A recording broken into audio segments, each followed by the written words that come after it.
نحمده ونصلي ونسلم على رسوله الكريم الأمين المكين الحنين الرؤوف الرحيم. أما بعد فأعوذ بالله من الشيطان الرجيم. بسم الله الرحمن الرحيم. وما خلقت الجن والإنس إلا ليعبدون. قال الله تبارك وتعالى في مقام آخر: لقد كان لكم في رسول الله أسوة حسنة. صدق الله مولانا العظيم. مولاي صل وسلم دائما أبدا على حبيبك خير خلق كلهم. إن الله وملائكته يصلون على النبي يا أيها الذين آمنوا صلوا عليه وسلموا تسليما. اللهم صل على سيدنا مولانا محمد وعلى آل سيدنا مولانا محمد وبارك وسلم وصل عليه. اللہ جل مجدہ کا احسان اس کے حبیب محمد مصطفیٰ صلی اللہ علیہ وسلم کے نالین پاک کا صدقہ کہ ہم 5 روزہ دروس عرفان القرآن بسلسلہ جشن میلاد مصطفیٰ صلی اللہ علیہ وسلم کی اس دوسری نشست میں حاضر ہیں. اللہ جل مجدہ اپنے حبیب صلی اللہ علیہ وسلم کے پر نور ذکر کے صدقے ہمارے ظاہر اور باطن کو منور فرما دے. سامعین کرام، زندگی کی وہ خوبصورت لمحات ہیں جو اللہ کے حبیب محمد مصطفیٰ صلی اللہ علیہ وسلم کے ذکر میں گزر رہے ہیں. اور اگر ہم اپنی زندگی کی قیمتی ترین گھڑیاں گنیں، جو گھڑیاں اللہ کی بارگاہ میں کسی بھی مقصد کے لیے پیش کی جا سکتی ہیں، تو وہ قیمتی ترین لمحات انسان کی زندگی کے وہ ہیں جو ذکر محمد مصطفیٰ میں گزر جاتے ہیں صلی اللہ علیہ وآلہ وسلم. میں تحریک منہاج القرآن بدوملی کی جملہ تنظیم کو، جملہ آنے والے شرکاء کو تحریک منہاج القرآن کے مرکز کی طرف سے 100 بار مبارکباد پیش کرتا ہوں کہ انہوں نے اتنے خوبصورت پنڈال اور اتنے خوبصورت اہتمام کے ساتھ حضور نبی اکرم صلی اللہ علیہ وسلم کا یہ ماہ میلاد میں جشن میلاد کا اہتمام کیا. اللہ تبارک و تعالی قدم قدم پر جملہ احباب کو کروڑوں برکتیں عطا فرمائے. سامعین کرام، تھوڑی توجہ آپ کی سامنے رہے. گفتگو شروع کرنے سے قبل ایک مبارکباد ہے جو آپ تمام احباب تک پہنچانا چاہتا ہوں، اور یہ مبارکباد میری طرف سے نہیں، یہ مبارکباد اس آقا کی طرف سے ہے جس کے میلاد کے لیے ہم مل کے بیٹھے ہوئے ہیں. حضور نبی اکرم صلی اللہ علیہ وسلم نے ایک مبارکباد خود عطا فرمائی تھی اپنی آنے والی امت کو. آقا صلی اللہ علیہ وسلم نے اپنے صحابہ کو مخاطب کر کے فرمایا تھا کہ اے میرے صحابہ، طوبیٰ لمن رانی و آمن بی، مبارکباد ہو اسے جس نے مجھے دیکھا اور میرا کلمہ پڑھ لیا.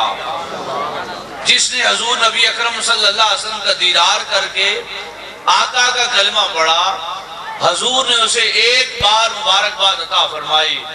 اور اگلا جملہ ہماری خوش نصیبی ہے کہ آقا نے فرمایا طوبیٰ 7 مرات لمن لم رآنی و آمن بی، 7 بار مبارکباد ہو انہیں جو بعد میں آئیں گے مجھے دیکھیں گے تو نہیں لیکن بن دیکھے میرا کلمہ پڑھ لیں گے، بن دیکھے غلامی محمد مصطفیٰ صلی اللہ علیہ وسلم اختیار کرنا، حضور کا کلمہ پڑھنا، آقا علیہ السلام کی غلامی اختیار کرنا، یہ معمولی نعمت نہیں ہے۔ اس پر اللہ کے حبیب صلی اللہ علیہ وسلم نے 7 بار مبارکباد عطا فرمائی ہے۔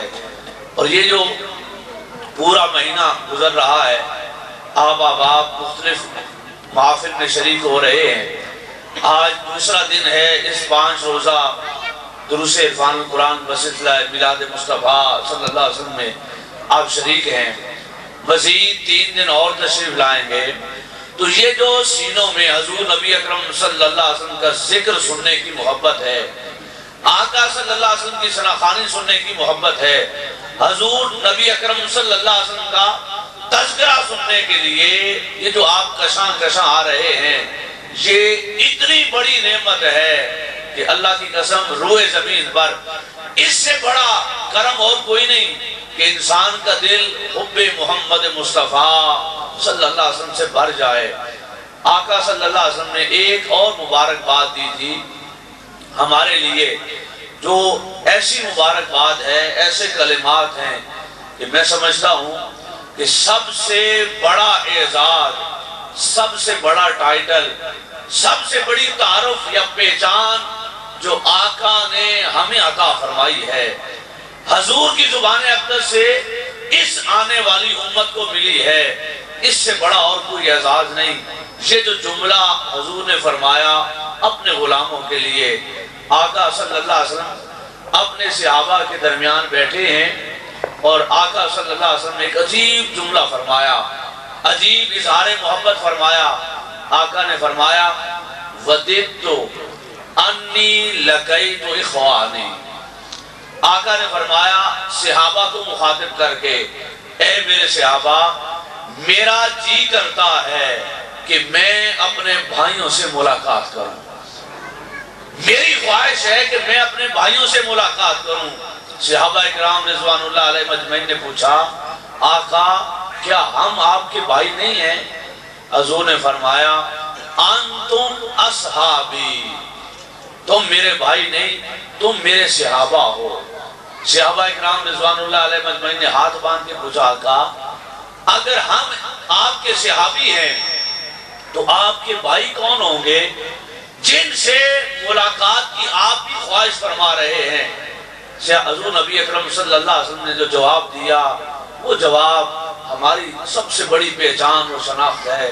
آقا نے فرمایا سَيَكُونُونَ بَعْدِي، اے میرے صحابہ تم میرے صحابہ ہو، بھائی وہ ہوں گے جو بعد میں آنے والے ہوں گے، دیکھیں گے تو نہیں، اپنے آقا کا نظارہ تو نہیں کر سکیں گے، لیکن ان کے سینے اس محبت سے بھرے ہوئے ہوں گے۔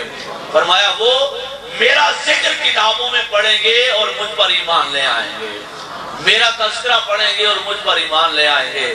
حضور نبی اکرم صلی اللہ علیہ وسلم سے یہ بن دیکھے محبت کوئی معمولی نعمت نہیں ہے، بہت بڑی نعمت ہے۔ اللہ تبارک و تعالی جسے یہ نعمت عطا کرتا ہے اس پر اللہ اور اللہ کے حبیب محمد مصطفیٰ صلی اللہ علیہ وسلم کا بے پایاں کرم ہوتا ہے۔ اللہ تبارک و تعالی آپ کے اور ہمارے سینوں میں یہ جو عشق مصطفیٰ کی شمع روشن ہے، اللہ آخری سانس تک اس شمع کو جلائے رکھے، اس شمع میں اور اضافہ فرمائے۔ سامعین کرام، جیسا کہ آپ احباب کو عنوان بتا دیا گیا ہے، آپ نے اشتہارات اور بینر کے ذریعے عنوان پڑھ بھی لیا ہے، میں اس عنوان کو تھوڑا ری شیپ کر کے عرض کر رہا ہوں تاکہ کل کی ساری گفتگو جو آپ نے سنی ہے اس گفتگو اور آج کے عنوان کا ایک ربط بھی بن جائے، وہ سبق تازہ بھی ہو جائے اور آج کی گفتگو اس کے ساتھ مل کر مضمون اور اچھی طرح مکمل ہو جائے۔ تو میری ساری گفتگو کا خلاصہ 2 جملے ہوں گے، یہ 2 جملے اس مضمون تک ہمیں پہنچائیں گے جو مضمون ہم نے آج مکمل کرنا ہے۔ میری ساری گفتگو کا خلاصہ یہ دو جملے ہیں. یہ دونوں جملے میں چاہوں گا کہ ہم مل کے یاد کریں، اور آج جب اٹھ کے جانے لگیں تو یہ پیغام، آج کی گفتگو کا خلاصہ اور یہ درس سن کے، سمجھ کے اور اپنے ساتھ لے کے جائیں. تو سامعین کرام، میں پوری خواہش رکھتا ہوں کہ آپ کی طرف سے تھوڑا رسپانس، توجہ سامنے رہے گی تو یقیناً بات بڑی آسانی کے ساتھ دلوں میں پہنچ جائے گی. تو میری ساری گفتگو کا خلاصہ دو جملے ہیں، ذرا مل کے دہرائیں گے کہ جو پچھلے مضمون کو آج کے مضمون کے ساتھ ملا رہے ہیں. میلاد مصطفیٰ صلی اللہ علیہ وسلم کو منایا جائے. بولیے کیا کیا جائے؟ میلاد مصطفیٰ صلی اللہ علیہ وسلم کو منایا جائے اور سیرت مصطفیٰ کو اپنایا جائے. بولیے میلاد منایا جائے اور سیرت کو اپنایا جائے. یہ دو نور ہیں، اگر یہ دو نور مل جائیں تو غلامی مکمل ہو جاتی ہے. اگر ایک نور رہے اور دوسرا نور نہ ہو تو غلامی مکمل نہیں. آپ کی آواز نہیں آئی. غلامی مکمل نہیں ہوتی. سچی غلامی وہی ہے کہ انسان کی زبان حضور کے ذکر سے تر رہے اور انسان کا وجود اس سے جب ملاقات کوئی کرے تو اسے اس غلام کے وجود سے خوشبوئے محمد مصطفیٰ آئے صلی اللہ علیہ وآلہ وسلم. تو بولیے میلاد النبی صلی اللہ علیہ وسلم کو منایا جائے، میلاد النبی کو منایا جائے اور سیرت النبی کو اپنایا جائے. یہ دو باتیں مل جائیں تو غلامی مکمل ہوتی ہے. اور آج ہمارا حال یہ ہے کہ ہم نے پہلے حصے پہ تو عمل کیا ہوا ہے، میلاد منا رہے ہیں. اللہ اپنے حبیب صلی اللہ علیہ وسلم کی ساری امت کو توفیق دے رہا ہے کہ وہ میلاد منا رہی ہے، حضور کا ذکر کر رہی ہے، آمد کی خوشی منا رہی ہے. لیکن دوسرے حصے پر ہمارا عمل کمزور ہو گیا ہے. اتنا کمزور ہو گیا ہے کہ غلامی کے دعوے کرنے والوں کے کردار سے خوشبو محمد مصطفیٰ نہیں آتی. صلی اللہ علیہ وسلم کی خاطر جان کی قربانی کا نعرہ لگانے والوں میں وہ غلامی کی جھلک دکھائی نہیں دیتی. تو سامعین کرام، دونوں باتیں ضروری ہیں.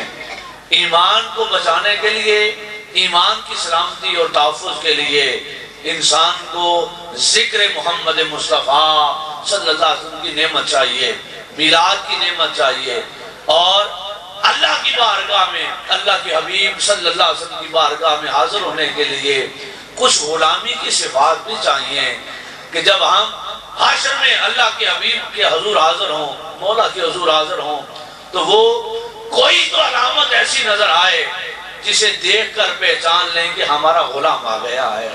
تو یہ دونوں نعمتیں جمع کرنا ضروری ہیں. سامعین کرام، میلاد کیوں منایا جائے اس کا تفصیلی ذکر کل آپ سن چکے ہوں گے. میں بس ربط بنانے کے لیے چند جملے عرض کر رہا ہوں کہ میلاد اس لیے منایا جائے. جو کچھ میرے بھائی نے کل بیان فرمایا وہ سارے کا سارا میلاد النبی صلی اللہ علیہ وسلم کی شرعی حیثیت کی مناسبت سے قرآن و حدیث کی روشنی میں تھا، لیکن میں اسی مضمون کو تھوڑا آگے بڑھا کر بات مکمل کر رہا ہوں. میلاد کیوں منایا جائے؟ میلاد اس لیے منایا جائے کہ ہم اللہ کے حضور سے جو دنیا میں آئے ہیں، انسان کی زندگی کا مقصد ہی یہی ہے کہ وہ صبح و شام ذکر محمد مصطفیٰ کرتا رہے. انسان کی زندگی کا بولیے مقصد کیا ہے؟ ذکر محمد مصطفیٰ صلی اللہ علیہ وسلم. اللہ تبارک و تعالیٰ نے جو عنوان دیا ہے ساری کائنات کو ذکر کے لیے، وہ عنوان ذکر خدا نہیں ہے، ذکر محمد مصطفیٰ ہے صلی اللہ علیہ وسلم. بڑی توجہ سے سمجھنے والی یہ بات ہے کہ انسان اپنی ساری زندگی میں دو کام ہی کر سکتا ہے، ایک عبادت خدا اور دوسرا پہچان محمد مصطفیٰ صلی اللہ علیہ وسلم.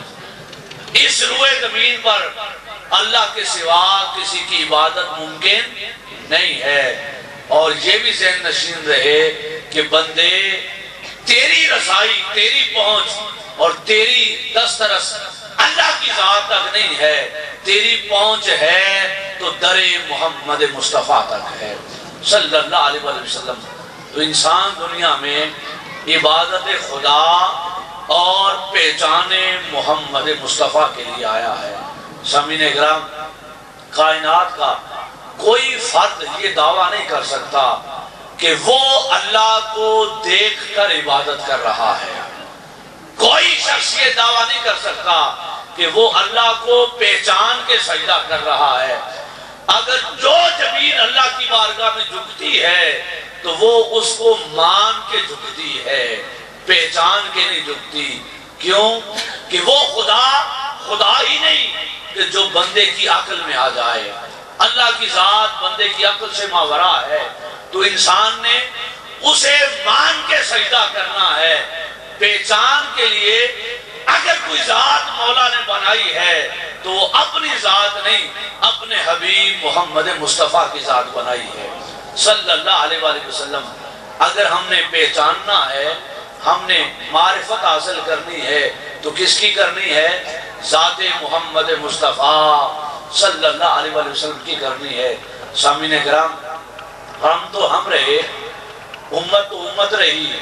اللہ تبارک و تعالیٰ کے جتنے انبیاء تشریف لائے، کسی ایک نے بھی اسے دیکھ کر سجدہ نہیں کیا۔ سب نے اگر سجدہ کیا تو اللہ کے حضور اس کا کلمہ پڑھ کے، اسے مان کے، اللہ کی وجود کو مان کے اس کو سجدہ کیا۔ کوئی بھی اسے پہچان کے سجدہ نہ کر سکا۔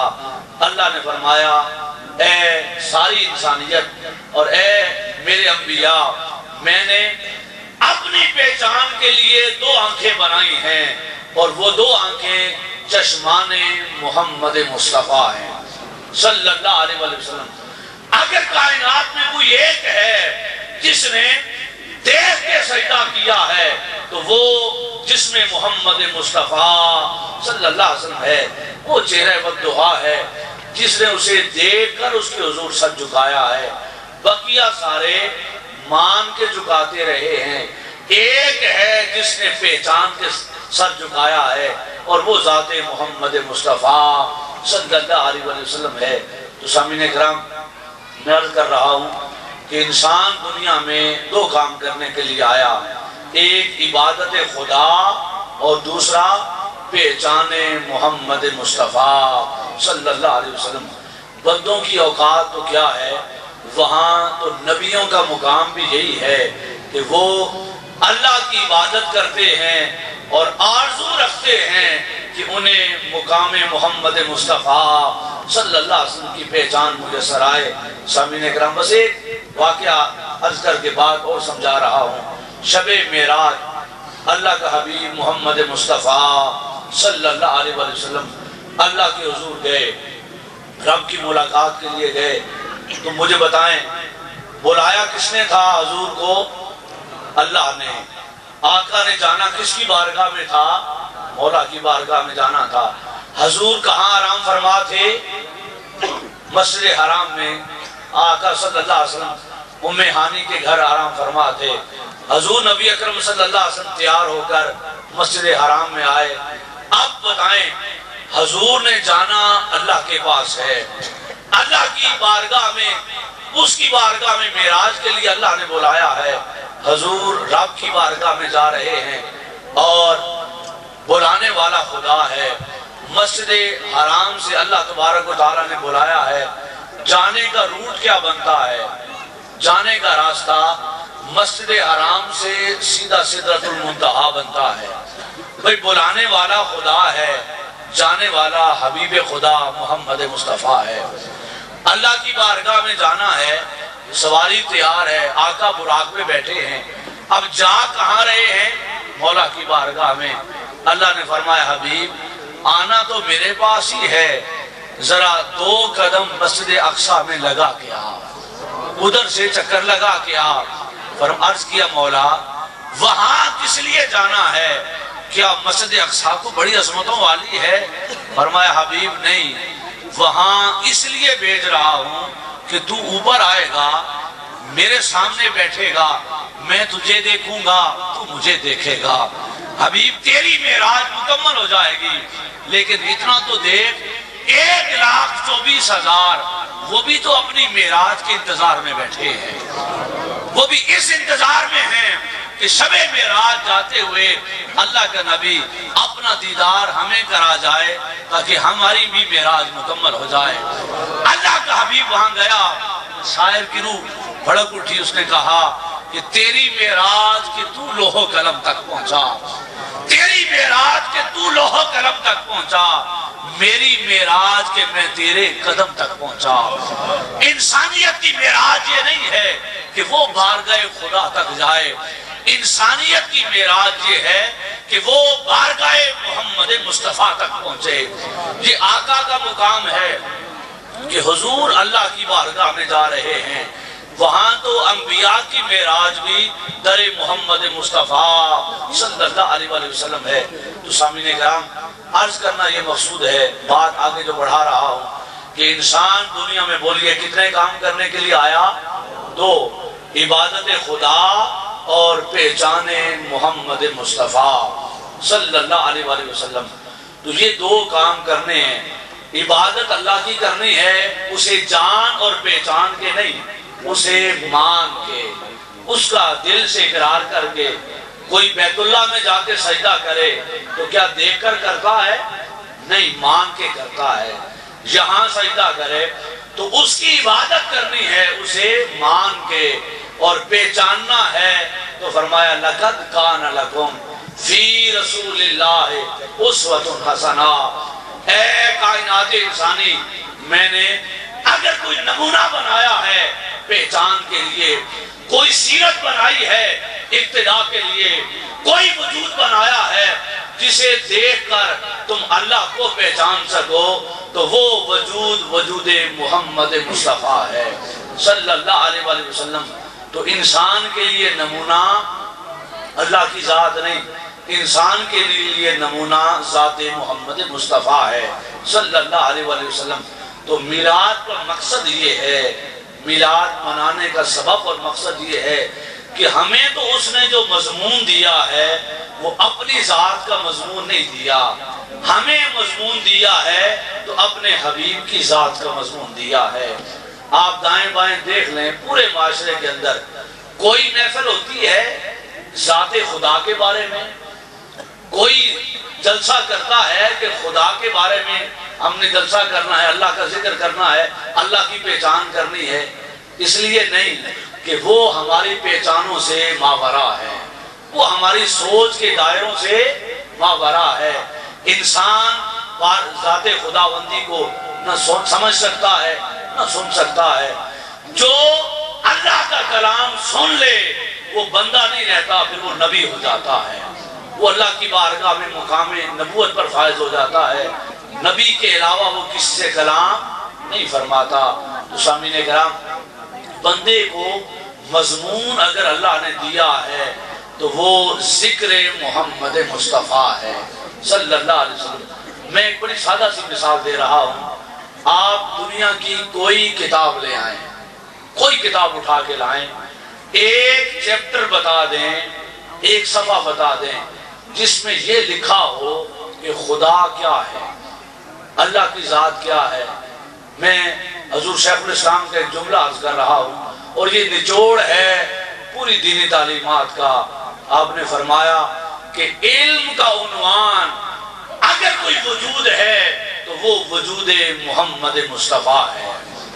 علم اگر گھومتا ہے تو ایک ذات کے دائیں بائیں گھومتا ہے، اور وہ اللہ کے حبیب محمد مصطفیٰ صلی اللہ علیہ وسلم کا وجود اقدس ہے، حضور کی سیرت ہے، آقا کی تعلیمات ہیں۔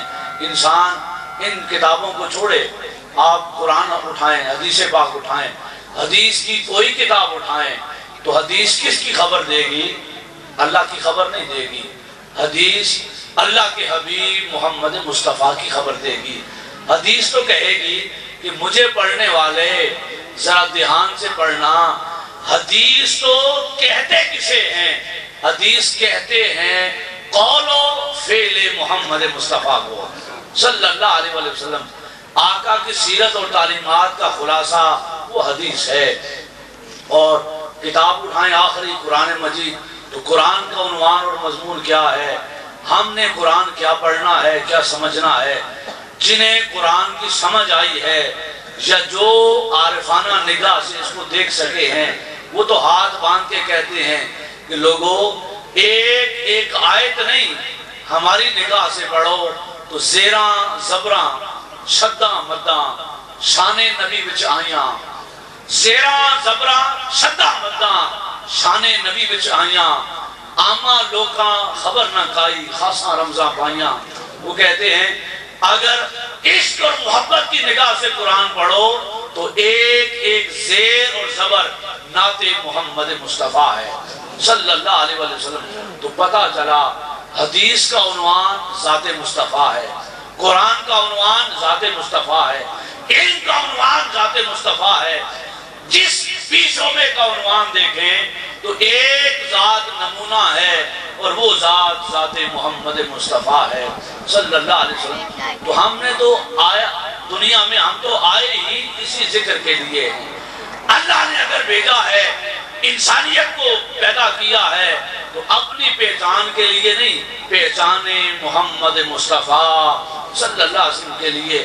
تو میلاد اس لیے منا رہے ہیں، حضور کا ذکر اس لیے کر رہے ہیں کہ یہی کام تو کرنے کے لیے ہم آئے ہیں. اسی لیے اللہ نے پیدا کیا ہے کہ صبح و شام آقا کا ذکر کریں، حضور کو پہچانیں. حضور نبی اکرم صلی اللہ علیہ وسلم کی اداؤں کا نام ہی اسلام ہے، دین ہے. اللہ کے قرآن، اللہ کی کتاب کا نام ذکر محمد مصطفیٰ صلی اللہ علیہ وسلم ہے. تو سامعین کرام، بات کو آگے مضمون کے ساتھ ملائیے کہ حضور نبی اکرم صلی اللہ علیہ وسلم، دو باتیں میں نے عرض کی کہ میلاد مصطفیٰ صلی اللہ علیہ وسلم کو منایا جائے. بولیے کیا کیا جائے؟ میلاد مصطفیٰ کو منایا جائے اور سیرت مصطفیٰ کو اپنایا جائے. میلاد منایا جائے اس لیے کہ ہم آئے ہی ذکر محمد مصطفیٰ صلی اللہ علیہ وسلم کے لیے ہیں، اور سیرت کو اپنایا جائے اس لیے کہ ہر دور کے اندر اگر کوئی نمونہ ہے تو وہ ذات محمد مصطفیٰ ہے صلی اللہ علیہ وسلم. اگر انسانیت کو کسی بھی قدم پر ہدایت اور رہنمائی ملنی ہے تو وہ وجود محمد مصطفیٰ سے ملنی ہے. اللہ نے پوری انسانیت کے لیے ایک وجود کے اندر ہر شے اکٹھی کی ہے تو وہ ذات محمد مصطفیٰ صلی اللہ علیہ وسلم ہے. اب سامعین کرام، اس بات کو سمجھنے کے لیے میں دو تین مثالیں عرض کر رہا ہوں. انبیاء علیہ السلام کی میری انتظامیہ سے گزارش ہے کہ اب یہاں اس سامنے کے ایریے میں چہل قدمی کو روک دیا جائے تاکہ سامعین کی اور توجہ ذرا قائم درست بہتر رہے. تو سامعین کرام، میں عرض کر رہا ہوں کہ سیرت النبی کو اپنایا جائے، اور سیرت النبی صلی اللہ علیہ وسلم ہی ہر دور میں بہترین اسوہ ہے. اس سے بہتر دنیا کا کوئی نظام، کوئی دستور، کوئی ضابطہ اور کوئی ہدایت کا مرکز نہیں ہے. اللہ تبارک و تعالیٰ نے جتنے نبی دنیا میں بھیجے، ہر نبی کو اللہ تبارک و تعالیٰ نے اپنے دور کے مطابق بہترین علم، عمل، تقوی، طہارت اور دور کے سارے تقاضوں سے بڑھ کر اللہ نے فہم، سوچ، سمجھ عطا کر کے پھر نبی بنا کر مبعوث فرمایا. کائنات کا کوئی نبی ایسا نہیں تھا کہ جس نبی کے زمانے میں لوگ جتنا علم رکھتے تھے اللہ کا نبی اس سے بڑھ کر علم رکھنے والا ہوتا تھا. بھئی جس نے لوگوں کی رہنمائی کرنی تھی، اگر وہی کم علم ہوتا تو رہنمائی کیا کر سکتا؟ تو اللہ تبارک و تعالیٰ نے اصول یہ رکھا کہ نبی کو مبعوث فرمانے سے پہلے اس دور اور زمانے کی ساری ضروریات سے اپنے نبی کو آگاہ فرمایا، اپنے نبی کو اس سے بڑھ کر دیا، پھر نبی بنایا اور امت سے کہا کہ اب نبی کے در پہ آؤ اور اللہ کی پہچان پاؤ، نبی کے در پہ آؤ اور علم اور عمل کی خیرات پاتے چلے جاؤ۔ میں صرف 2 مثالیں دے رہا ہوں۔ سیدنا موسیٰ علیہ السلام دنیا میں تشریف لائے، اللہ کے نبی ہیں، اللہ تبارک و تعالیٰ نے علم عمل کی بے شمار خیراتیں اپنے نبی موسیٰ علیہ السلام کو عطا فرمائیں، لیکن 2 چیزیں خاص طور پہ دی۔ کون سی؟ ایک عصا لاٹھی عطا فرمائی، اور ایک آپ کے ہاتھ کو جد بیضا فرمایا۔ آپ کے ہاتھ سے روشنی نکلتی تھی اور سورج کی طرح چمکتا تھا، اور وہ روشنی بھی بے ضرر تھی، تکلیف بھی اس سے نہیں ہوتی تھی۔ تو اللہ تبارک و تعالیٰ نے یہ 2 نعمتیں الگ سے دی۔ کیوں؟ سیدنا موسیٰ علیہ السلام کا دور کون سا دور تھا؟ سیدنا موسیٰ علیہ السلام کا دور جادوگری کا دور تھا۔ بڑے بڑے زمانے کے جادوگر تھے، اور اتنے ماہر فلکیات تھے کہ قرآن بتاتا ہے کہ انہوں نے موسیٰ علیہ السلام کی پیدائش سے پہلے ہی بتا دیا تھا فرعون کو کہ بچہ پیدا ہوگا جو تیری سلطنت کو تباہ کر دے گا۔ اس علم پر ایمان رکھنا درست نہیں ہے، لیکن یہ علم کا وجود ہے جو انہوں نے پیشن گوئی کی تھی۔ سامعین کرام، اتنے بڑے بڑے جادوگر ہوتے تھے کہ چلتے پانی کو روک لیا کرتے تھے۔ اس دور میں اللہ تبارک و تعالیٰ نے کلمہ حق بلند کرنے کے لیے جس نبی کو بھیجا، ہر شے دی، لیکن ایک عصا والا معجزہ بھی دے کر بھیجا۔ جب سیدنا موسیٰ علیہ السلام نے فرعون کو تبلیغ کی تو اس نے مقابلے کے لیے جو میدان منتخب کیا کون سا تھا؟ جادوگری کا میدان تھا۔ میلے کے دن فرعون نے اپنے سارے جادوگر بلا لیے، سیدنا موسیٰ علیہ السلام تشریف لائے۔ چونکہ اللہ نے امت کو نبی کے در پہ لانا ہوتا ہے، اس لیے نبی کو بڑھ کے عطا کرتا ہے۔ سیدنا موسیٰ علیہ السلام سے انہوں نے کہا، اے موسیٰ آپ پہل کریں گے یا ہم کریں؟ سیدنا موسیٰ علیہ السلام نے فرمایا کہ تم کر لو۔ ان جادوگروں نے کیا کیا؟ واقعہ سن رکھا ہے آپ نے۔ رسیاں پھینکی اور وہ سانپ دکھائی دینے لگی۔ اللہ نے حکم فرمایا، سیدنا موسیٰ علیہ السلام نے عصا پھینکا، وہ اژدہا بن گیا اور اژدہا بن کے ساری رسیوں کو نگل گیا۔ جب ان جادوگروں نے دیکھا کہ جہاں ہمارے جادو کا کمال تھا وہاں معجزہ سیدنا موسیٰ علیہ السلام اس سے بھی بڑھ کے تھا، تو قرآن کہتا ہے جادوگر سجدے میں گرے اور کہنے لگے ہم موسیٰ اور ہارون کے رب پر ایمان لاتے ہیں۔ تو کلمہ پڑھا امت نے، اپنے چاہے وہ شعبدہ بازی کا علم تھا، جادو کا علم تھا، اس علم کے اندر بھی اپنے آپ کو نیچے دیکھا اور معجزہ موسیٰ علیہ السلام کو بلند تر دیکھا۔ وہ جادو نہیں تھا، وہ معجزہ تھا اللہ تبارک و تعالیٰ کا۔ سیدنا عیسیٰ علیہ السلام کا دور آیا، اللہ تبارک و تعالیٰ نے اپنے نبی عیسیٰ علیہ السلام کو بے شمار شانیں عطا کی۔ ایک خاص شان جو عطا فرمائی وہ کیا تھی؟ سیدنا عیسیٰ علیہ السلام کا دور حکمت کا دور تھا، طب کا دور تھا۔ بڑے بڑے حکماء ہوتے تھے اور اتنے ماہر طبیب ہوتے تھے کہ وہ مریض کو صحت یاب کر دیتے، مرنے والے مریض کو صحت یاب کر دیتے، وہ مریضوں کو زندگی دیتے تھے۔ میرے اللہ نے عیسیٰ علیہ السلام کو جب نبی بنایا، فرمایا عیسیٰ لوگ مریضوں کو صحت یاب کریں گے، تو جس مردے پہ ہاتھ رکھے گا اللہ مردے کو زندگی عطا فرما دے گا۔ بڑے بڑے طبیب بھی ہاتھ باندھے حاضر ہوتے کہ ہمارا علم اپنی جگہ پر اور مردوں کو زندگی دینا یہ اور مقام اور مرتبہ ہے۔ تو اللہ تبارک و تعالی نبی کو بڑھ کے دیتا ہے تاکہ امتی ہدایت پا سکیں، رہنمائی پا سکیں۔ سیدنا سلیمان علیہ السلام کا دور تھا، لوگ حکومت کرتے تھے کہاں پر؟ زمینوں پر۔ بڑے بڑے بادشاہ ہوتے تھے، لیکن وہ بڑے بڑے بادشاہ بھی ہاتھ باندھ کے آتے سلیمان علیہ السلام کے پاس، اس لیے کہ آپ کا حکم ہواؤں اور فضاؤں پہ بھی چلتا تھا۔ چرند اور پرند بھی آپ کے غلام ہوتے تھے، تو لوگ دیکھتے کہ ہم تو بادشاہ ہیں زمین کے اور اللہ نے اسے آسمانوں کا بادشاہ بھی بنایا ہے، مخلوقات کو اس کے تابع کیا ہے، تو سر جھکاتے اور کلمہ پڑھتے چلے جاتے۔ الغرض ہر دور کے مطابق اللہ نے انبیاء کو علم دیا، انبیاء کو معجزات عطا کیے، انبیاء کو فہم بصیرت عطا فرمائی، تاکہ اپنی امت کے جو سوال کوئی سوالی کرے نبی کے در سے وہ خالی نہ پلٹے۔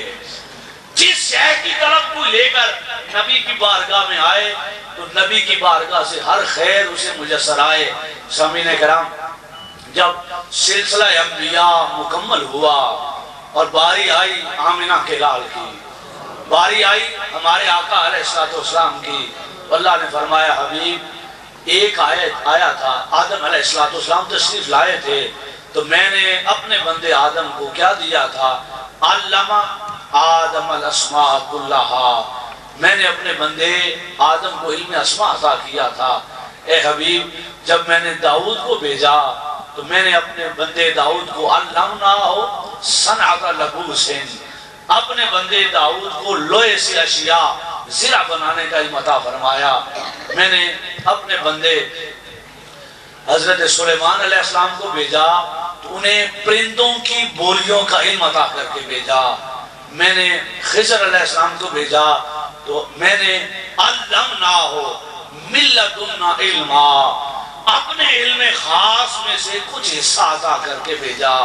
حبیب جب یوسف علیہ السلام کو نبوت دی تو خوابوں کی تعبیریں بتانے کا علم عطا کر دیا۔ حبیب کوئی آیا تورات لے کے آیا، کوئی زبور لے کے آیا، کوئی انجیل لے کے آیا، ہر کوئی آتا رہا اپنے حصے کا علم لیتا رہا، کیونکہ اس کا زمانہ محدود تھا، اس کی امت محدود تھی، اس کا علاقہ محدود تھا۔ حبیب کوئی علم اسماء لے کے آیا، کوئی پرندوں کی بولیاں لے کے آیا، کوئی زرع بنانے کا علم لے کے آیا، کوئی خوابوں کی تعبیریں لے کے آیا، کوئی تورات، کوئی زبور، کوئی انجیل لے کے آیا۔ حبیب تیری باری آئی تو ہم نے سارے پیمانے توڑ دیے۔ فرمایا علمک ما لم تکن تعلم، حبیب جو شے علم کہلا سکتی تھی ساری اٹھا کے تجھے عطا فرما دی، کیونکہ آقا کی نبوت 1 سال 2 سال 10 سال 1 صدی کے لیے نہیں تھی۔ اب قیامت تک کوئی اور نبی نے آنا نہیں تھا، لہذا قیامت تک رہنمائی در محمد مصطفیٰ صلی اللہ علیہ وسلم سے ملنی تھی۔ کائنات نے سیرت پانی تھی تو اس ایک در سے پانی تھی، ہر معاملے میں رہنمائی لینی تھی تو در محمد مصطفیٰ صلی اللہ علیہ وسلم سے لینی تھی۔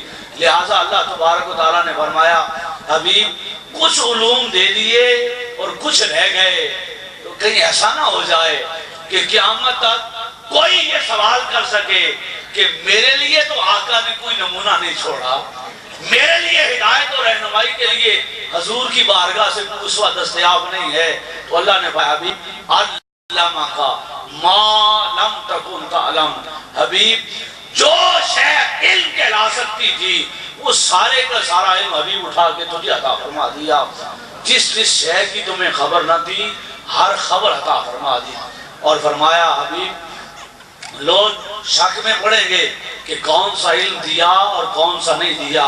میں بتا رہا ہوں لوگوں کو علمہ شدید القویٰ، اسے پڑھایا ہے تو بڑی قوتوں والے مالک نے پڑھایا ہے۔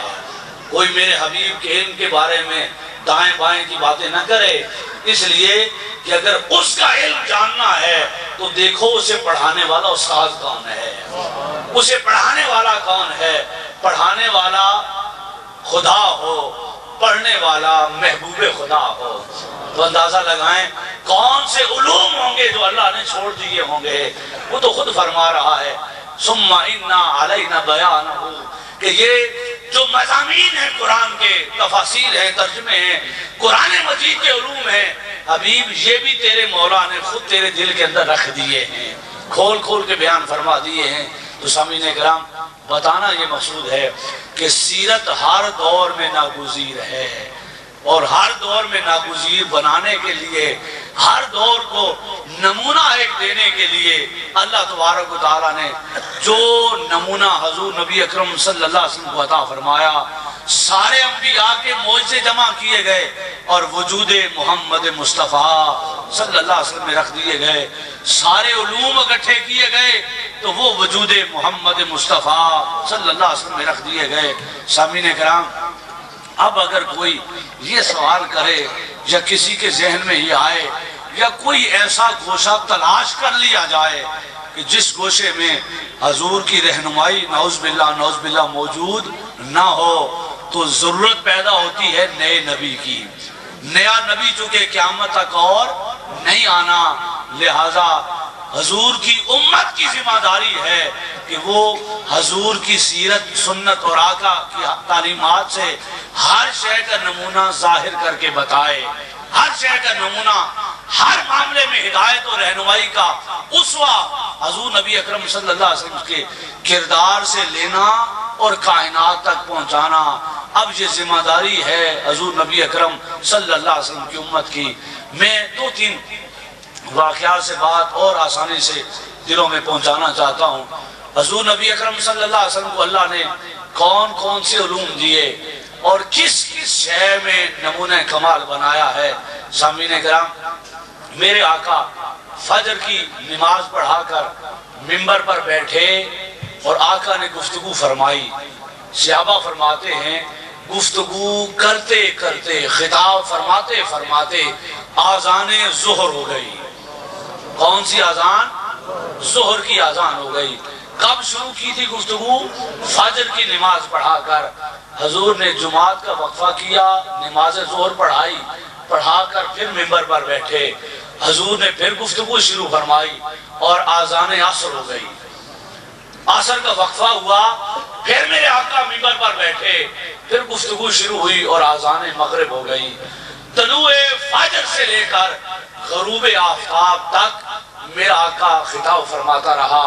صحابہ نے فرماتے ہیں کہ اس نشست میں آقا نے آدم علیہ السلام کے جنت سے نکلنے سے لے کر آخری انسان کے جنت اور جہنم میں جانے تک کائنات کے سارے واقعات کا علم عطا فرما دیا۔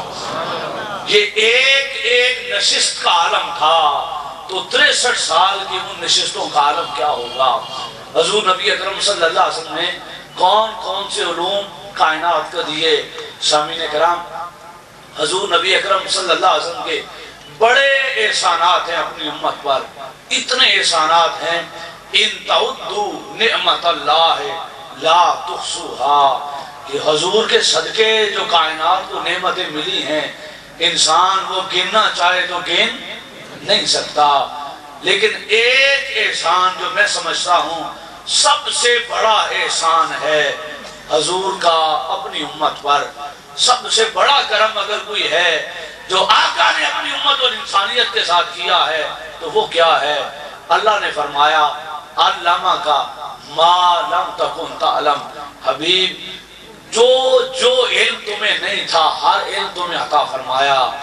یہ اللہ کا احسان تھا حضور پر کہ جو علم نبیوں کے مقدر میں نہ آیا وہ اللہ نے اپنے حبیب کو دیا۔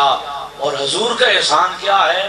اللہ فرماتا ہے اے میرے مخلوق، اے انسانیت، میرے نبی کا مقام یہ ہے علمکم ما لم تکونوا تعلمون، کہ میرا نبی بخیل نہیں ہے، بڑا سخی ہے، اتنا سخی ہے کہ جو علم میں نے تنہا ساری کائنات میں سے اپنے حبیب کو دیا تھا، میرے حبیب نے وہ علم اٹھا کے اپنی امت کو عطا فرما دیا ہے۔ تو قرآن اور حدیث کی شکل میں اللہ کا دیا ہوا وہ علم ہے جو اللہ کے حبیب نے اپنی امت کو عطا فرمایا ہے۔ سامعین کرام، محفل میلاد میں تشریف لانے والوں، اب پیغام یہ ہے، بات جو سمجھانی ہے ساتھ ساتھ وہ یہ ہے کہ حضور نے تو اتنا بڑا احسان کیا کہ وہ علم جو کسی نبی کے مقدر میں نہیں آیا آقا نے اپنی امت کو عطا فرمایا۔ اور امت کا حال یہ ہے کہ ہماری دو نسلیں گزر گئی ہیں، انہیں ناظرہ قرآن پاک پڑھنا نہیں آتا۔ اللہ کے حبیب صلی اللہ علیہ وسلم نے جو نعمت اپنے امت کو دی تھی، اس لیے کہ اس سے بڑا علم کوئی نہیں ہے کائنات میں، یہ کائنات کے ہر علوم کا مرکز، منبع اور اخذ کرنے کی جگہ ہے، وہ علم آقا اپنی امت کو دیتے ہیں۔ اور امت کا حال سلوک یہ ہے کہ ناظرہ قرآن پڑھنے کی توفیق بھی میسر نہیں ہے۔ جو سکولوں میں 2-4 صورتیں پڑھ گئی یا کسی نے محنت کر کے بچوں کو صبح شام مسجد میں بھیج دیا تو پڑھ گئے، وگرنہ ایسی نسلیں کئی نسلیں ایسی ہیں جنہیں قرآن پڑھنے کی بھی توفیق میسر نہیں ہے۔ ہمارا حال تو یہ ہے کہ جب بچہ ہمارا اگر قرآن پڑھ لے نا، ناظرہ پڑھ لے، قاری صاحب اسے والناس پڑھا دیں تو ہم کہتے ہیں کہ بچے کا قرآن اب ختم ہو گیا۔ وہ ناظرہ ختم نہیں ہوتا، ہم اس کا قرآن ختم ہی کر دیتے ہیں۔ اب کہتے ہیں کہ ایک بار پڑھ لیا ہے بچے نے، اب زندگی پڑھی ہے، پڑھتا رہے گا بعد میں۔ اور دوسرے علوم کی باری آئے تو وہ اسکول سے واپس بعد میں پہنچتا ہے، ٹیوشن کا ٹائم پہلے ہو جاتا ہے۔ ہر روز اسے 2 3 بار پڑھا کر ہزاروں روپے فیسیں دے کر یہ علوم پڑھائے جاتے ہیں۔ اور قرآن کا معاملہ آئے، الحمدللہ ہمارا حال یہ ہے کہ ہم سمجھتے ہیں کہ یتیموں کی طرح زکوٰۃ کے پیسے میں پڑ جائے تو وہ زیادہ بہتر ہے۔ تعجب ہے اس رزق حلال پر کہ جو اپنی اولاد کی دنیا کی تعلیم پہ تو خرچ ہو جائے، لیکن قرآن کی تعلیم کے معاملہ آئے تو قرآن بھی پیسے دے کے پڑھایا جاتا ہے۔ اگر دنیا کے سارے بہتر طریقے سے خرچ کر کے پڑھائے جا سکتے ہیں تو قرآن کی تعلیم پہ خرچ کرنا بھی کوئی حرام نہیں ہے، بلکہ اللہ کی قسم یہ وہ سرمایہ ہے جو دنیا اور آخرت میں کام آنے والا ہے، جو اس علم کے حصول پہ خرچ ہو رہا ہے۔ سامعین کرام، ہم والناس پہ قرآن سے ناطہ توڑ دیتے ہیں، اور ایسا توڑتے ہیں کہ پھر کسی کے چیلم پہ یاد آتا ہے کہ ہم نے اللہ کے حبیب محمد مصطفیٰ صلی اللہ علیہ وسلم کی کتاب کا ایک سپارہ پڑھنا ہے، فلاں بتا گیا تھا اس لیے مکمل کرنا ہے۔ سامعین کرام، اگر ہم اپنے معاشرے میں دیکھیں میلاد منانے والوں، سیرت اپنانے کا معنی کیا ہے؟ ہم اپنے معاشرے میں اگر دیکھیں کوئی 10 بندے ایسے ڈھونڈیں کہ جو قرآن پاک کھولیں اور ایک سپارہ ختم کرنے کے لیے نہ کھولیں، ایک رکوع مکمل کرنے کے لیے نہ کھولیں، بلکہ کھول کر اللہ کے حبیب کا کلام اور اللہ جل مجدہ کی وحی سمجھ کر اسے پڑھیں اور پڑھ کر سمجھنے کی کوشش کریں۔ ہمارا حال تو یہ ہے کہ اگر کوئی سپارہ مکمل کر کے پھر 2 صفحے کھول کے پڑھنے لگتا ہے تو ہم پوچھتے ہیں بھئی پڑھ تو لیا ہے، اب کیا کر رہے ہو؟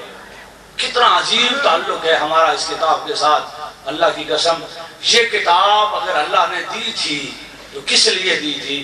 ہزاروں مقاصد ہیں قرآن کے نزول کے، سب سے بڑا مقصد یہ تھا کہ اللہ اس کتاب کے ذریعے حضور کی امت کو انسانیت کا امام بنانا چاہتا تھا۔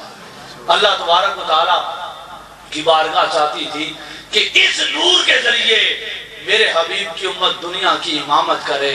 اور بتائیے 1200 سال حکومت کی یا نہیں کی؟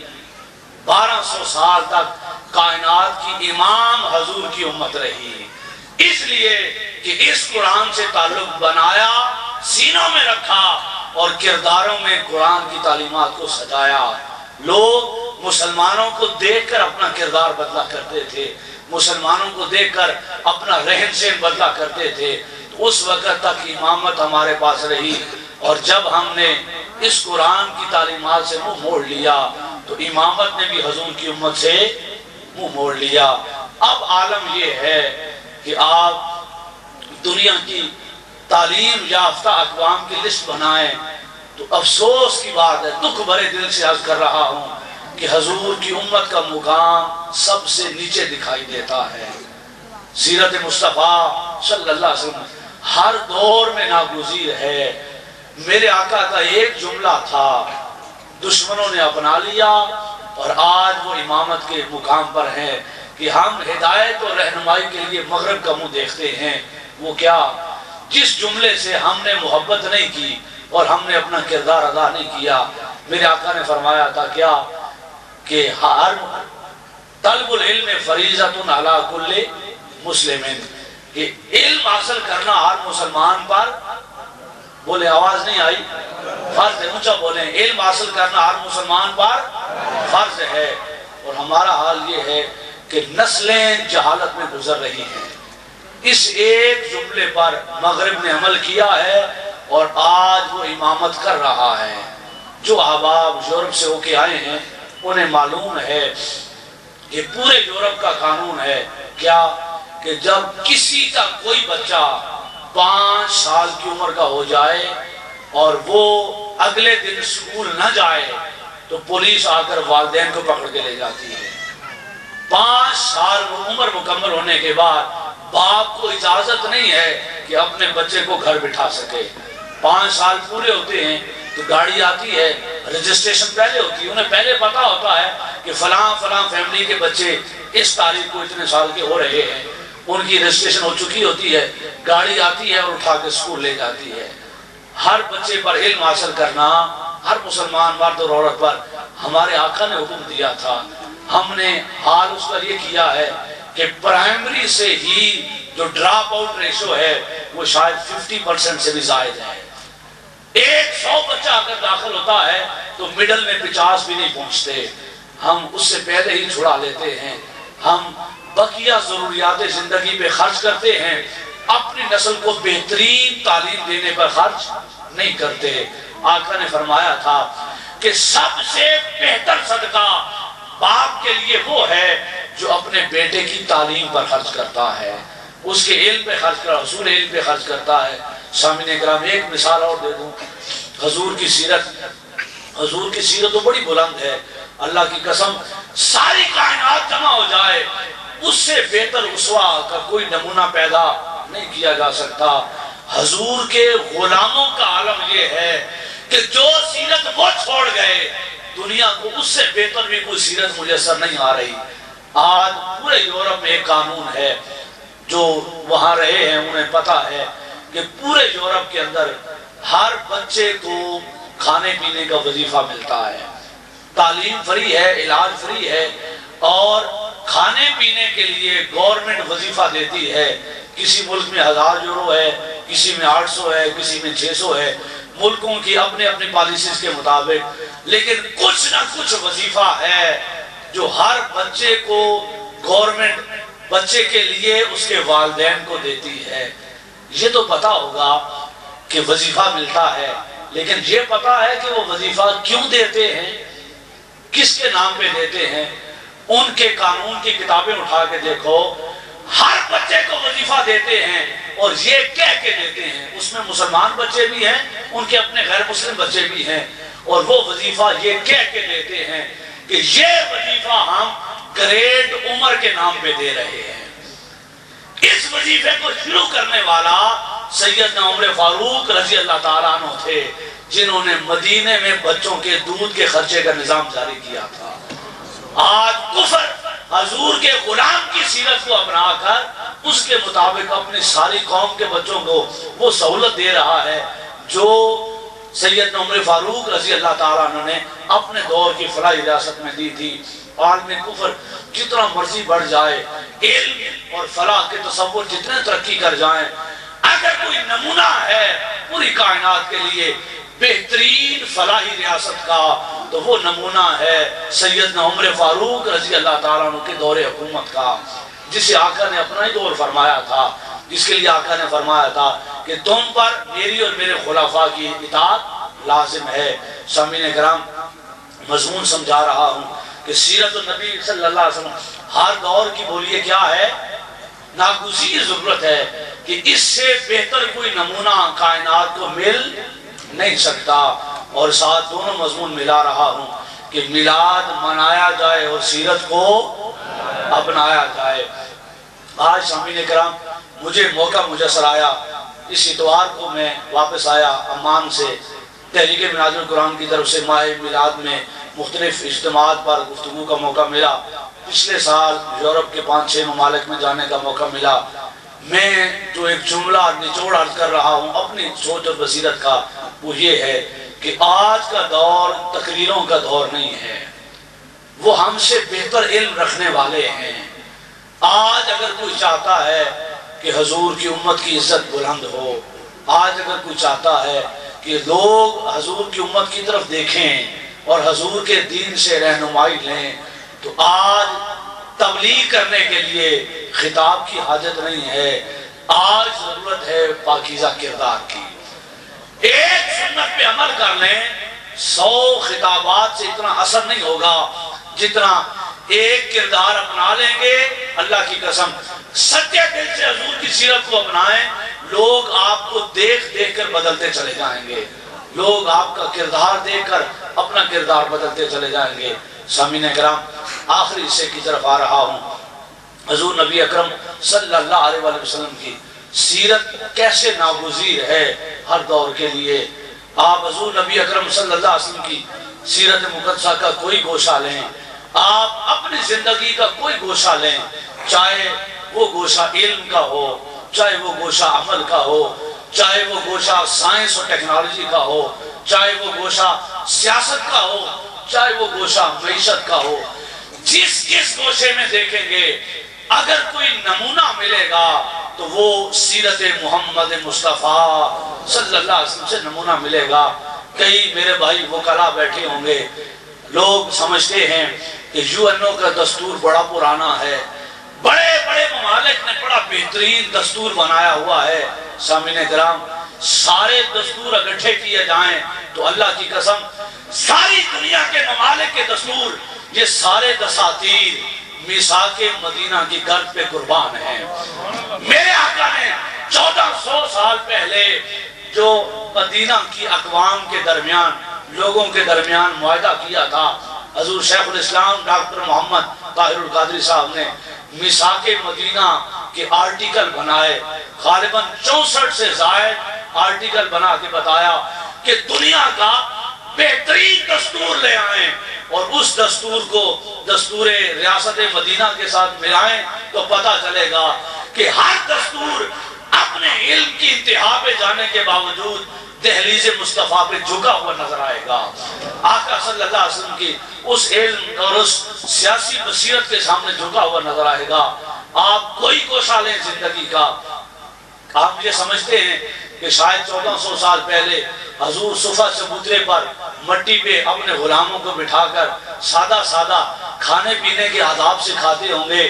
نہیں، اللہ کی قسم جس علم کی بات کریں وہ علم صفا چبوترے پر ملا کرتا تھا۔ ہم میٹرک میں آج پڑھتے ہیں، نیوٹن کے لا آف موشن پڑھتے ہیں، تیسرا قانون پڑھتے ہیں، عمل اور رد عمل کے انرشیا کا قانون پڑھتے ہیں۔ یہ آج کے دور کی میٹرک کی سائنس ہے۔ میرے حبیب کے غلاموں سے پوچھو، صحابہ فرماتے ہیں کہ آقا نے اس مسجد نبی کے چبوترے پر جو علوم ہمیں عطا کیے تھے ان میں سے ایک علم یہ بھی تھا کہ فضا میں پرندوں کے اڑنے کا اصول بھی آقا نے سمجھا دیا تھا۔ جس علم کو لیں، آج سائنس ترقی کر چکی ہے، بیالوجی اس مقام پہ پہنچی ہے کہ اہل علم جانتے ہیں گلیلیو نے خوردبین ایجاد کی تھی، اس سے پہلے علم کے سائنس کے نظریات بیالوجی میں کچھ اور تھے۔ انسان جراثیم کو نہیں مانتا تھا، ان چھوٹی مخلوقات کو جو نظر نہیں آتی تھی نہیں مانتا تھا۔ گلیلیو نے خوردبین بنائی، انسان کی نئی آنکھ کھل گئی، انسان نے ایک نئی دنیا کا مشاہدہ کیا، انسان نے انسان کی تخلیق کا مشاہدہ کیا کہ انسان دنیا میں کیسے آتا ہے۔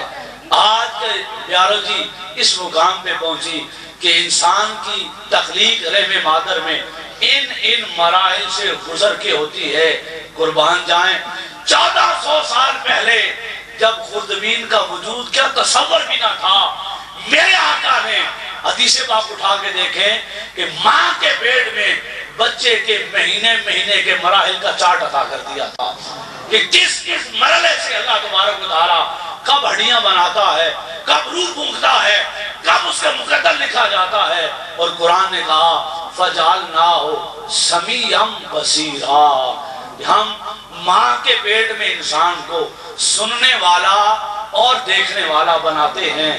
ایک سائنسدان نے مشاہدہ کیا کہ مسلمانوں کا قرآن سچا ہے یا حقیقت سچی ہے، تو اس نے ماں کے پیٹ میں مشاہدہ کیا تو پتہ چلا ماں کے پیٹ میں پہلے اللہ بصارت سماعت دیتا ہے اور پھر آنکھوں کی روشنی عطا کرتا ہے۔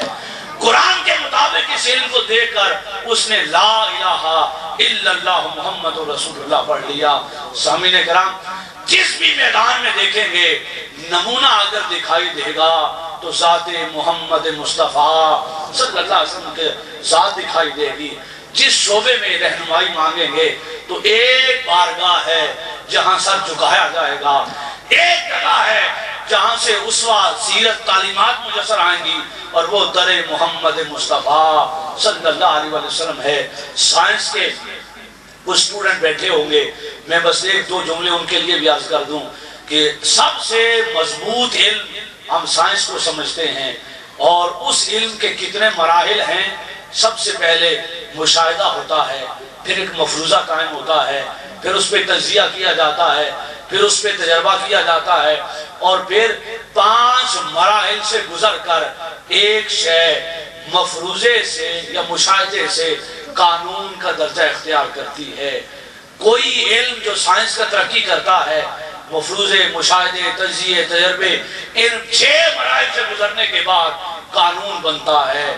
اور سائنس کا بڑے سے بڑا سائنسدان قانون بنا لینے کے بعد ہاتھ باندھ کے کہتا ہے کہ یہ میری آج کے دن کی معلومات ہیں، کل یہ قانون بدل جائے میں اس کا ذمہ دار نہیں، یہ سارے کا سارا قانون مختلف ہو جائے، میرے تجربات کل کوئی آنے والا غلط ثابت کر دے تو میں اس کا ذمہ دار نہیں۔ اور دنیا نے دیکھا ہے، وہ نیوٹن ہو، آئنسٹائن ہو، یا کوئی بڑے سے بڑا سائنسدان ہو، نصف سے زائد ان کے قوانین بدل گئے ہیں، کلیے بدل گئے ہیں، اصول بدل گئے ہیں۔ ایک شے ہے جس میں کوئی تبدیلی نہیں ہے، تو اللہ کہہ رہا ہے ذالک الکتاب لا ریب فیہ، اے انسانیت یہ جو ہدایت کے لیے نمونہ دے دیا ہے، دنیا بدل سکتی ہے، اس کا دیا ہوا اصول بدل نہیں سکتا۔ تو کہاں بھٹکتے پھر رہے ہو کائنات سے ہدایت و رہنمائی لینے کے لیے؟ آؤ دنیا کے سارے علوم پڑھو، ہر علم حاصل کرو، اس لیے کہ قرآن کی سمجھ آئے۔ سامعین کرام، ہمارا حال یہ ہے، میں مثال سے ایک بات سمجھا رہا ہوں، 5ویں کلاس کے بچے کو آپ MSc کی کتاب دے دیں تو وہ بچہ کیا پڑھے گا؟ اسے اس کی الف بے کچھ ہے سمجھ نہیں آئے گی۔ کتاب کھول کے تصویریں دیکھے گا، شاید کوئی ایک تصویر اس کے ذہن میں آ جائے یا سمجھ آ جائے۔ جیسے 5ویں کا بچہ MSc کی فزکس کی کتاب کو سمجھ نہیں سکتا، ایسے ناظرہ پڑھنے والا قرآن مجید کی حکمتوں کو سمجھ نہیں سکتا۔ یہ تو ہم اجر ثواب لینے کے لیے پڑھتے ہیں۔ اگر قرآن کی سائنسی آیات کا ترجمہ سمجھنا ہے تو آج کے دور کا سائنسی علم لینا پڑے گا۔ اگر قرآن کے معاشی احکامات کو سمجھنا ہے تو آج کے دور کے معاشی اصولوں کو سمجھنا پڑے گا۔ جب تک عصر حاضر کا بہترین علم نہیں لیں گے اس وقت تک قرآن کو صحیح سمجھ نہیں سکیں گے۔ میں بڑی سادہ اور خوبصورت مثال دے رہا ہوں۔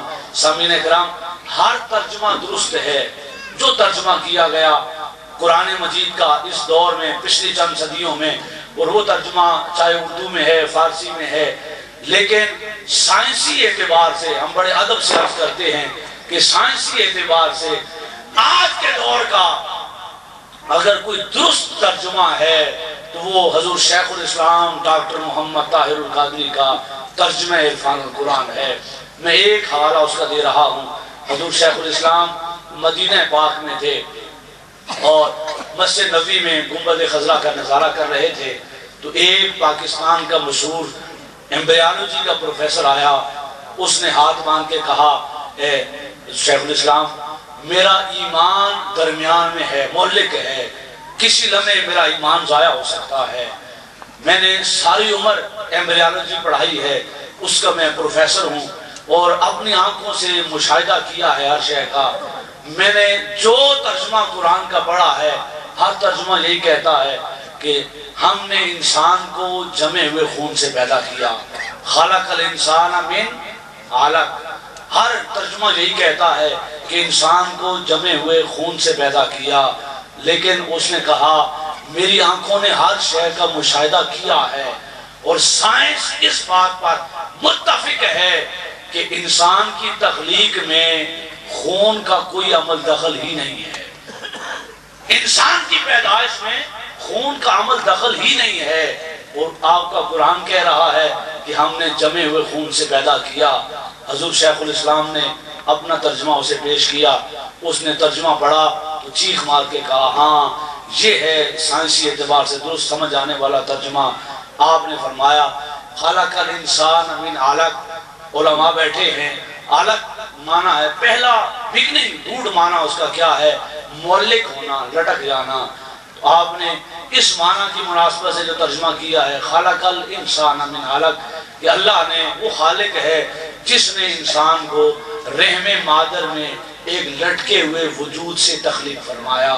اور وہ سائنسدان نے اعتراف کیا کہ سب سے پہلا مرحلہ انسان کی تخلیق کا رحم مادر میں یہی ہوتا ہے جس کا ذکر آپ نے فرمایا ہے. تو سامعین کرام، قرآن بولتا ہے. آج ایسے بھی ڈاکٹر ٹی وی پر آتے ہیں، ایسے بھی اللہ کے بدبخت لوگ، ایسے بدبخت لوگ آتے ہیں، اللہ انہیں ہدایت دے، تو یہ کہتے ہیں کہ قرآن مجید یا دین اسلام مکمل ضابطہ حیات نہیں ہے. یہ جملے میں نے بھی سنے، آپ نے بھی کانوں سے سنے ہوں گے. ارے تمہیں اگر قرآن سے کائنات کا ہر علم سمجھ نہیں آ رہا، تمہیں اگر سیرت محمد مصطفیٰ صلی اللہ علیہ وسلم میں ہر شے کا نمونہ نہیں نظر آ رہا، تو اپنی آنکھوں کا علاج کراؤ.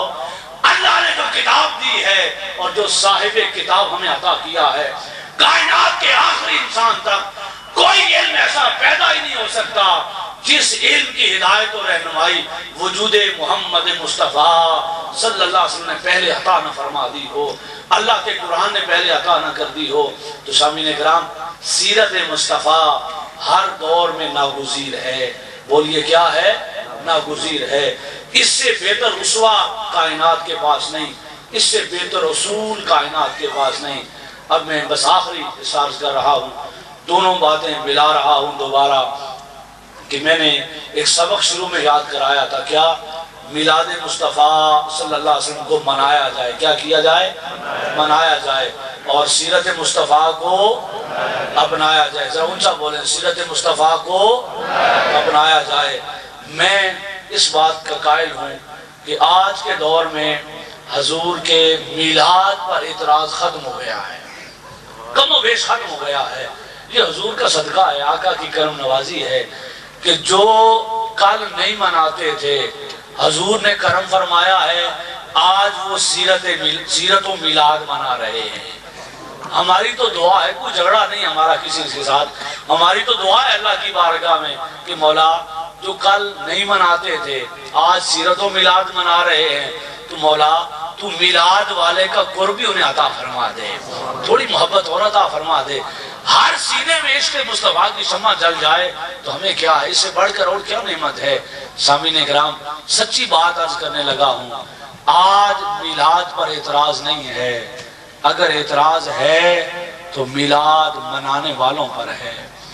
آج دنیا سوال کرتی ہے کہ 4 لاکھ محفل میلاد پہ خرچ کرنے والے، فلاں ثنا خان کو بلانے والے، ساری رات فجر تک ثنا خوانی کرنے والے، جب سلام پڑھا جاتا ہے دنیا گھروں کو چلی جاتی ہے تو نہ شرکت کرنے والوں میں کوئی تبدیلی دکھائی دیتی ہے، نہ بیان کرنے والوں میں کوئی تبدیلی دکھائی دیتی ہے، اور نہ اہتمام کرنے والوں کا کردار کچھ بدلا ہوا دکھائی دیتا ہے. تو یہ کیسی غلامی ہے جو زبان کی تو ہے اور کردار و عمل کی نہیں ہے. سامعین کرام، میں حضور نبی اکرم صلی اللہ علیہ وسلم کی سیرت مقدسہ سے ایک گوشہ عرض کرنے لگا ہوں. یہ گوشہ ایسا ہے جو میرا مضمون بھی مکمل کرے گا کہ ہر دور میں اگر کوئی نمونہ ہے تو سیرت محمد مصطفیٰ صلی اللہ علیہ وسلم ہے. اگر ہم چاہتے ہیں کہ آج کا ہمارا ظالمانہ معاشرہ مومنانہ معاشرے میں بدل جائے، اگر ہم چاہتے ہیں کہ قتل و غارت، لوٹ مار، فساد کا یہ معاشرہ اللہ کے حبیب صلی اللہ علیہ وسلم کے کردار کا ایک مرکب، منبع، مرکز نظر آئے، تو ایک سنت عرض کر رہا ہوں. 63 سال کی ساری زندگی تو بہت بڑی ہے، اللہ کی عزتوں کی قسم. ایک سنت پر عمل مل جائے کامل تو دنیا بدلی جا سکتی ہے، بدل سکتی ہے. میں جس سنت کا عرض کر رہا ہوں وہ سنت ایسی ہے جو میں نے، آپ نے، اس سارے معاشرے نے چھوڑ دی ہے. کوئی آج اس سنت کو زندہ کرنے والا نہیں ہے. ہم کوشش کرتے ہیں کہ وضو کی سنتیں پوری ہو جائیں، ہم کوشش کرتے ہیں کہ غسل کی سنتیں پوری ہوں، پوری کرنی چاہیے. لیکن یہ وہ سنتیں ہیں جن پر عمل کرنے سے اجر ملتا ہے۔ یہ میرے دو جملے ہیں، اگر ذہن نشین ہو جائیں تو میری بات کرنے کا مقصد پورا ہو جائے گا۔ عمل والی سنتوں پر عمل کرنے سے بولیں کیا ملتا ہے؟ اجر ملتا ہے۔ اور اخلاق والی سنتوں پر عمل کرنے سے معاشرہ سنورتا ہے۔ ہم بڑی آسان سنتیں تلاش کرتے ہیں جس کے لیے کوئی محنت نہ کرنی پڑے، اپنے آپ کو بدلنا نہ پڑے، کوئی مشقت نہ کرنی پڑے، بس مسجد میں داخل ہوں تو دھیاں پاؤں رکھ لیں اور امیدوار ہو جائیں کہ 80 سالوں کے گناہ معاف ہوں گے۔ ہم نے سنت زندہ کی ہے۔ حضور کے فرمان سارے درست ہیں، لیکن ایک سنت وہ بھی ہے جو سارے معاشرے نے چھوڑ دی ہے۔ دائیں بائیں اپنے باہر ہر طرف نگاہ اٹھا کے دیکھ لیں، یہ سنت ہمیں دکھائی نہیں دے گی۔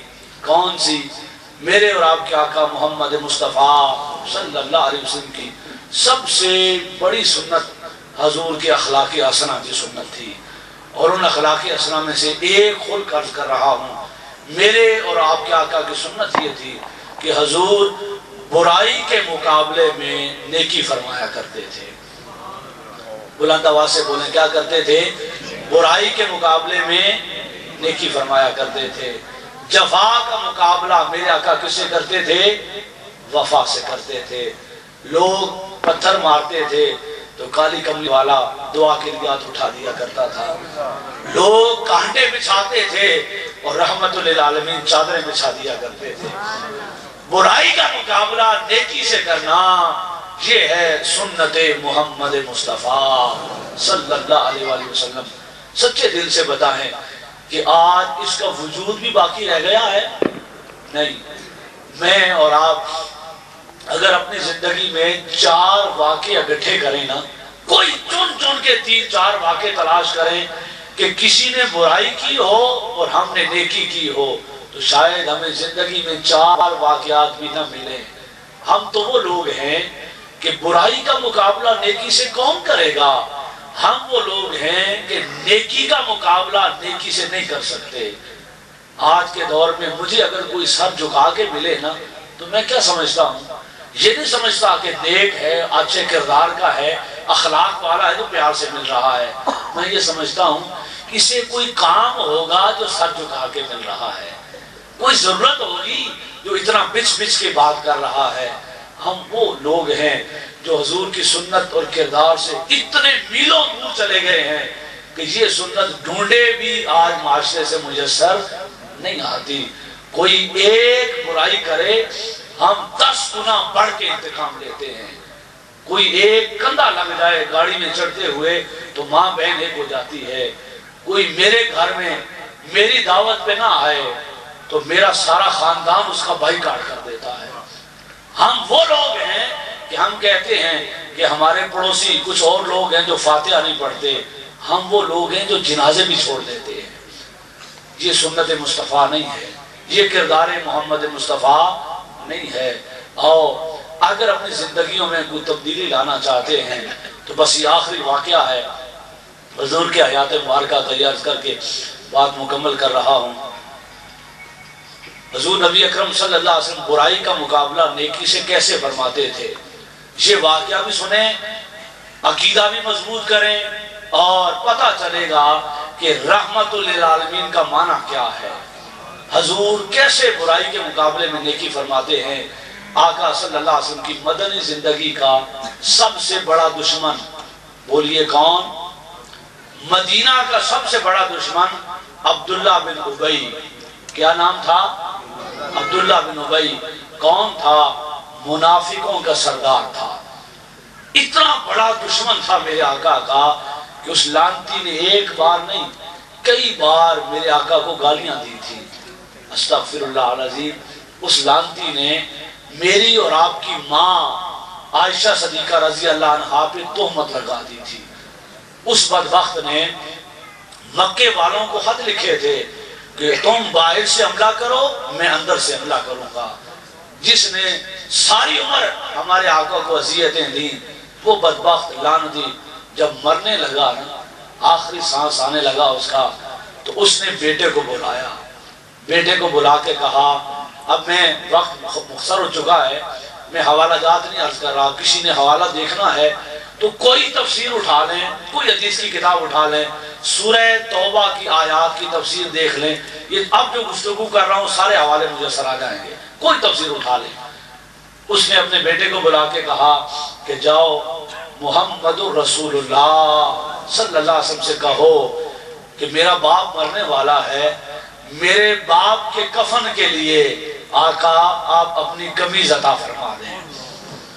اندازہ لگائیں، تھا منافق، ساری زندگی دکھ دیے، لیکن اس منافق کو بھی پتا تھا کہ بچنا ہے تو در مصطفیٰ پہ آنا ہے، اگر بچاؤ کا کوئی وسیلہ ہے تو وہ در محمد مصطفیٰ صلی اللہ علیہ وسلم ہے۔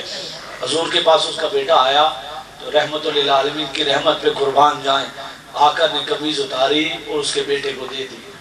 وہ قمیض لے کے واپس پلٹا، باپ نے قمیض دیکھی تو باپ نے کہا قمیض واپس لے جاؤ، یہ قمیض نہیں چاہیے، رسول اللہ صلی اللہ علیہ وسلم سے کہو وہ جو اندر والی قمیض جسے ہم بنیان کہتے ہیں، جو جسم سے لگی رہتی ہے، وہ قمیض بھجوائیں۔ بیٹا پھر پلٹ کے آیا، اس نے سوال کیا تو قربان جائیں رحمت للعالمین کے کرم پر حضور اندر گئے، قمیض اتاری اور وہ قمیض اسے پکڑا دی۔ وہ قمیض لے کے نکلنے لگا نا، نگاہ فاروقی نے دیکھ لیا، سید عمر فاروق کی نگاہ پڑ گئی، پکڑا، حضور کی بارگاہ میں پلٹایا، عرض کی ہاتھ باندھ کر آقا میرے ماں باپ آپ پہ قربان، یہ کیا فرما رہے ہیں؟ یہ قمیض تو آپ کے غلاموں کا حق ہے کہ ان کا کفن بنے، وہ بدبخت تو مستحق نہیں ہے کہ اس کا کفن بنایا جائے۔ حضور نے فرمایا تو صحیح کہہ رہا ہے، لیکن اے عمر اتنا تو دیکھ کہ اس کا بیٹا سوال کرنے کہاں آیا ہے، اس بارگاہ سے نہ نہیں ہے، جو بھی سوالی ہے عطا ہی عطا ہے۔ حضور نے قمیض دی اور رو کے کہا قمیض لے جاؤ، اپنا تمہارا باپ مر جائے تو غسل دے کر اس سے کفن دینا اور انتظار کرنا اس کا کوئی جنازہ نہ پڑھائے، اس کا جنازہ میں محمد رسول اللہ پڑھاؤں گا۔ حضور نبی اکرم صلی اللہ علیہ وسلم نے جنازے کی تیاری فرمائی، آقا جانے لگے، صحابہ کرام رضوان اللہ علیہ مجمعین نے روک لیا، ہاتھ باندھے، عرض کی آقا صلی اللہ علیہ وسلم اس کا جنازہ پڑھائیں گے جس جیسے ان جیسے لعنتیوں کے لیے اللہ نے کہا ہے اے حبیب اگر تو دعا کرے نا 70 مرتبہ بھی تو اللہ ان لعنتیوں کو نہیں بخشے گا۔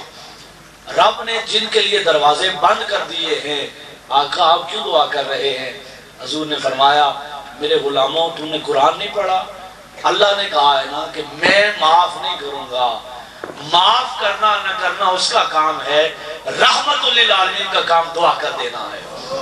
حضور نبی اکرم صلی اللہ علیہ وسلم تشریف لے گئے، صفیں بن گئیں، میت آگے بڑی ہے، حضور کھڑے ہوئے، اللہ اکبر ہاتھ بلند کرنا چاہتے ہی تھے کہ دنیا حیران ہے کہ کیا ہو رہا ہے، کس کے لیے اللہ کا رسول ہاتھ اٹھانے لگا ہے۔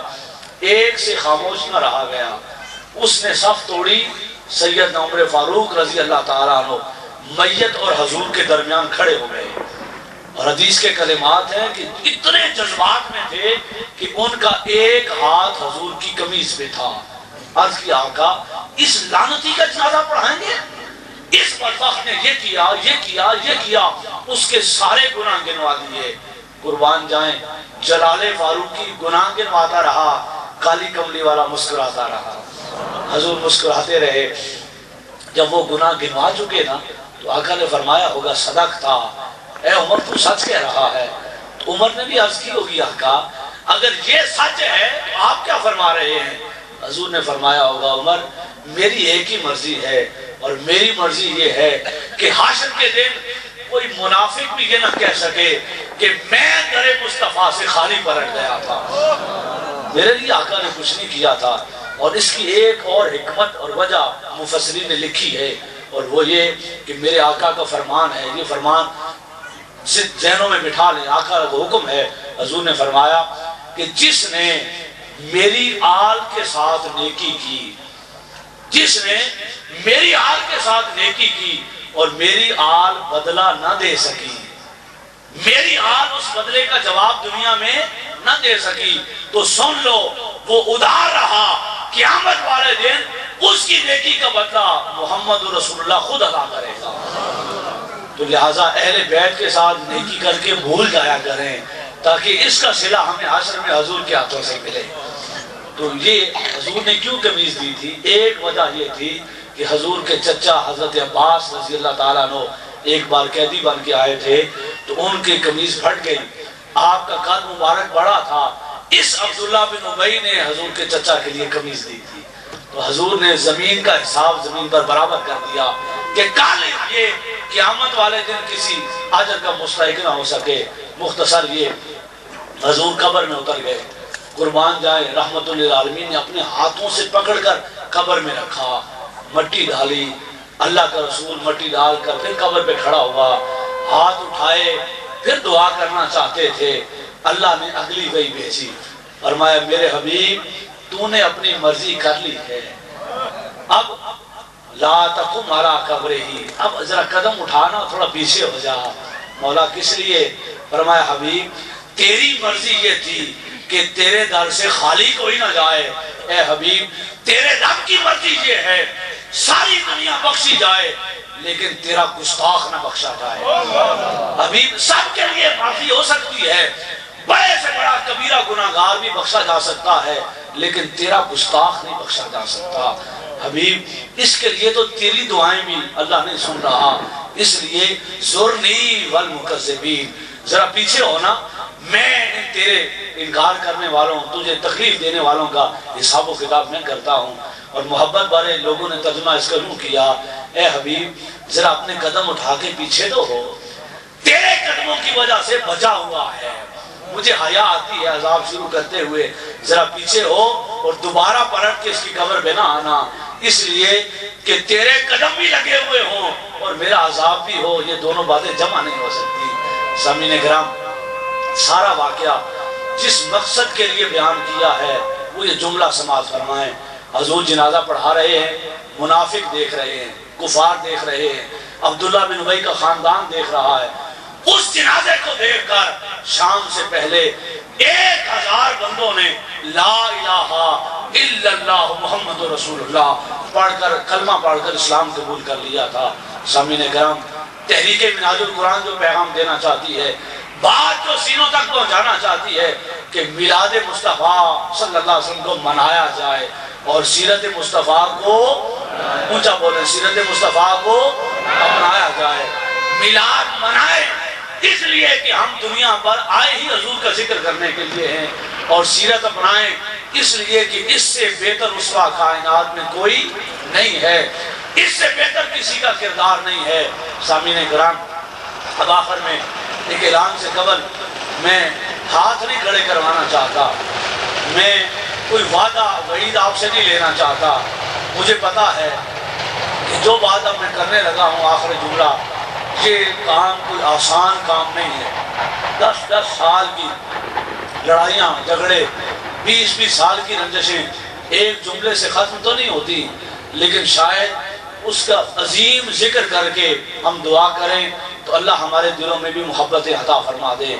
آئیں سر جھکا کر، جسم کے ہاتھ نہیں، قلب اور روح کے ہاتھ کھڑے کر کے حضور کی بارگاہ میں ایک اعلان کریں کہ اس میلاد مصطفیٰ صلی اللہ علیہ وسلم کے جشن کے موقع پر آقا ہم نے آپ کی رضا کے لیے آج سے پہلے جس نے مجھ پر زیادتی کی تھی آپ کی رضا کے لیے معاف کرتے ہیں، آپ کی رضا کے لیے پرانے گلے شکوے ختم کرتے ہیں، آپ کی رضا کے لیے دشمنیاں ختم کرتے ہیں، اور آئندہ کوشش کریں گے کہ لوگ جفا کریں گے، ہم سنت مصطفیٰ کے مطابق وفا کریں گے۔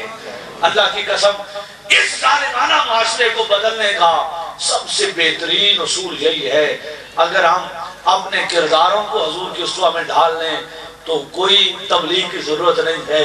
تحریک منہاج القرآن کے 30 سال مکمل ہونے کو ہے، حضور شیخ الاسلام ڈاکٹر محمد طاہر القادری کی زندگی دنیا کے سامنے ہے، اتنے خطاب فرمائے ہیں آپ نے کہ اگر آج کا 20-30 سالہ نوجوان ہر روز ایک خطاب سنے نا تو اپنی بقیہ زندگی میں شاید سارے خطاب نہ سن سکے۔